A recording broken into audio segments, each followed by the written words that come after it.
Hörmətli izləyicilərimiz, yenə də bir maraqlı sualın izahına baxaq. Bu da blok sınaq sualındandır.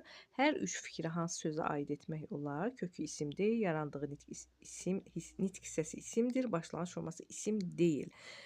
Bu sualı necə sürətlə işləmək olar? Bunun üçün biz sonuncusuna başlanğıc forması deyəndə nə nəzərdə tutulur? Sözün özünə baxırıq. İsim olanları çıxırıq. Məsələn, Y bəndindən başla. Düzgünlük isimdir, çıxırıq. Əzmkarlıq isimdir, çıxırıq. Toplantı isimdir, çıxırıq. Dəstəklənmək və qanacaqlı isim deyil, saxlayırıq. Keçək ikincisinə. Yarandığı nitq hissəsi isimdir. İndi nə edirdik biz? Sonuncu leksik şəkilçidən əvvələ baxırdıq. Dəstəklənmək sözünün kökü dəstək, sonuncu leksik şəkilçisi hansı? Baxın, L ayrı, N ayrıdır. N-nı çıxsaq, qalır dəstəkləmək feili. Yarandığı nitq hissəsi deyil, isimdir. Demək, yarandığı nitq hissəsi feil olduğu üçün bunu da çıxırıq. Qanacaqlı sözün sonuncu şəkilçisi hansıdır? L. L-nı çıxsaq qalır qanacaq. Yarandığı nitq hissəsi isim oldu mu? Bəli, isim oldu. İndi birincisinə keçək. Kökü isim deyil.